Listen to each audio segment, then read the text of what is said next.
Hello बच्चों, let's read this question. The question says electric force between two charges is conservative force. Reason electric force between two charges is inversely proportional to the square of distance between the two. Option first, both assertion and reason are correct and reason is the correct explanation of assertion. Option second, both assertion and reason are correct but reason is not the correct explanation of assertion. Option third, assertion is correct but reason is incorrect. Option fourth, assertion is incorrect but reason is correct. तो इस question के अंदर हमसे क्या बोला है कि जो इलेक्ट्रिक फोर्स होता है टू चार्जेस के बीच में वो कंजर्वेटिव फोर्स होता है. रीजन इसका क्या दे रखा है कि इलेक्ट्रिक फोर्स दो चार्जेस के बीच में है वो इनवर्सली प्रोपोर्शनल होता है डिस्टेंस स्क्वायर के. तो बात करते हैं की कंसेप्ट की यदि बात की जाए तो यहाँ पे हम डिस्कस कर लेते हैं कि कंजर्वेटिव फोर्स किसको बोला जाता है. की कंसेप्ट इसके अंदर फर्स्ट हम डिस्कस कर रहे हैं कंजर्वेटिव फोर्स को.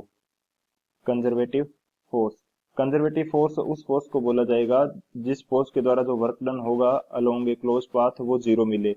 यानी कि क्लोज पाथ के अलोंग जो भी वर्क डन इस फोर्स के द्वारा किया जाएगा उसकी वैल्यू हमें क्या मिलेगी, जीरो मिलेगी. तो यहाँ पे यदि मैं स्टेटमेंट के रूप में लिखना चाहूँ ये मेरे पास क्या होगा, work done along A close path will zero for conservative force.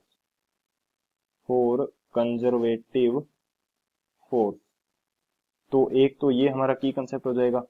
Second की कंसेप्ट हमारे पास क्या होगा इस क्वेश्चन के लिए, हम बात कर लेते हैं इलेक्ट्रोस्टैटिक या कूलम्बिक फोर्स की. तो कूलम्ब फोर्स की जो वैल्यू होती है दो चार्जेस के लिए ये हमारे पास रहती है कि Q1 Q2 upon are square. यदि मेरे पास दो चार्जेस हैं Q1 एंड Q2 एंड इनको मैंने r डिस्टेंस से सेपरेट करके रखा हुआ है तो इसके बीच में कूलम्ब फोर्स कितना लगेगा कि Q1 Q2 upon are square. सो ये दो हमारे की कंसेप्ट हो जाएंगे. इन दोनों की कंसेप्ट की हेल्प से इस क्वेश्चन को सोल्व करते हैं. बात करें यदि सॉल्यूशन की तो जो इलेक्ट्रोस्टैटिक फोर्स होता है मैं मान लेता हूं कि मेरे पास कोई इलेक्ट्रोस्टैटिक फील्ड के अंदर किसी एक चार्ज को किसी एक पॉइंट ए से घुमाकर वापस बी तक लाया जाता है. इस दौरान वर्क डन कितना होगा. तो वर्क डन जो हमारे पास होता है Q into delta we. Work done किसका है, ये इलेक्ट्रिक फोर्स का. तो Q तो हमारे पास है चार्ज लेकिन जो डेल्टा वी होगा इस कंडीशन के लिए, delta v initial and final position हमारे पास सेम है. अलोंग ए क्लोज पाथ की बात की जा रही है तो initial and final position same है. तो डेल्टा वी जो होगा V A minus V A हो जाएगा. Initial and final position same है तो V A minus V A ये तो जीरो आएगा. डेल्टा वी यदि जीरो आएगा तो क्लोज पाथ के अलोंग जो वर्क डन है ये हमारे पास जीरो आ जाएगा. सो यहाँ से बोल सकते हैं कि इलेक्ट्रोस्टैटिक फोर्स जो है ये कंजर्वेटिव फोर्स है.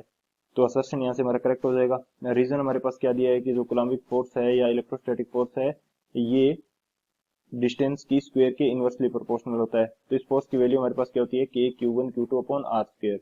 तो यहाँ से जो कूलम्बिक फोर्स है वो डायरेक्टली प्रोपोर्शनल आएगा 1 अपॉन आर स्क्वायर के, यानी कि इनवर्सली प्रोपोर्शनल आ जाएगा डिस्टेंस स्क्वायर के. तो जो रीजन स्टेटमेंट है ये हमारा क्या हो जाएगा, करेक्ट हो जाएगा.